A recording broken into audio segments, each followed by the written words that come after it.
खबर बिहार से है, जहां पर पूर्व मंत्री श्याम रजक जो हैं वो अब कहीं ना कहीं जेडीयू में शामिल होंगे आरजेडी से नाता तोड़ने के बाद। और उनसे बात की हमारे सहयोगी ने, क्या कुछ कहा गया उनकी तरफ से, आइए सुन लेते हैं।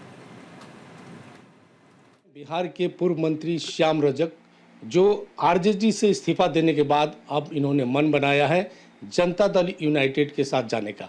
हमारे साथ श्याम रजक हैं, हम उन्हीं से जानते हैं कि आखिर अब वो जनता दल यूनाइटेड के साथ जा रहे हैं तो उनकी क्या रणनीति होगी। सर, आपने आरजेडी को छोड़ा, अब जनता दल यूनाइटेड में जा रहे हैं। मैंने इस्तीफा देने के बाद कहा था कि मुझे 1 सप्ताह का समय चाहिए और 1 सप्ताह में मैं फुलवारी की जनता, हमारे साथी, हमारे सोशल एक्टिविस्ट, सारे लोगों से राय लूँगा। राय के बाद जो विचार आएगा उसी विचार के आधार पर मैं अपना निर्णय लूँगा।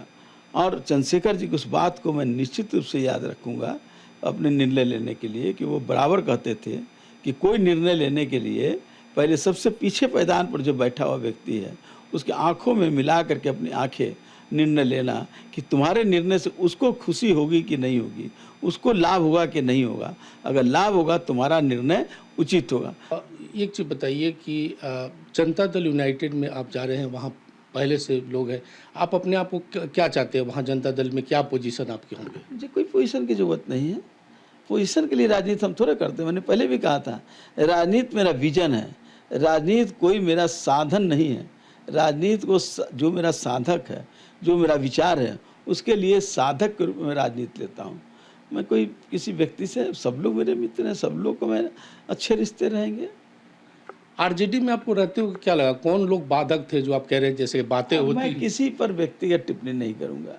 मैंने कह दिया, जिस दिन सारे लोग समझ गए कि क्या कर रहा है। मैंने कहा था ना कि शतरंज का शौकीन नहीं हूँ इसलिए धोखा खा गया। मैंने नहीं कहा था कि धोखा दिया गया, मैंने कहा था धोखा खा गया। और वो मोहरे चल रहे थे, हम रिश्तेदारी निभा रहे थे, तब समझने वाले समझते रहे।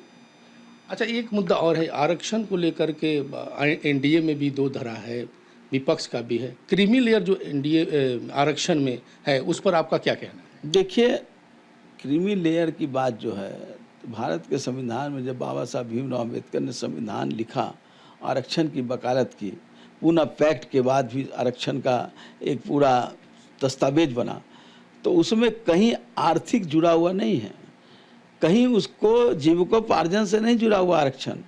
तो जब जीविकोपार्जन और आर्थिक नहीं जुड़ा हुआ है, वो है सामाजिक, राजनीतिक, शैक्षणिक, ये 3 चीज़ है। इस आधार पर आरक्षण मिलता है। क्रीमी लेयर फिर कहाँ से आता है? चलिए, तो ये थे श्याम रजक, जिनका कहना है कि जो आरजेडी में रहते हुए सिर्फ वहाँ काम की वहाँ सिर्फ बात होती है, काम की बात नहीं होती है, लेकिन उनको उम्मीद है कि जेडीयू में रहते हुए ये अपने जो इनका जो सोच है विकास का उसे पूरा करेंगे। और इसी कारण इन्होंने फिर से एक बड़ा फैसला लिया है कि आरजेडी का साथ छोड़ने के बाद जनता दल यूनाइटेड के साथ जुड़ने जा रहे हैं। कैमरामैन विकास के साथ राजीव मोहन, न्यूज़ इंडिया, पटना।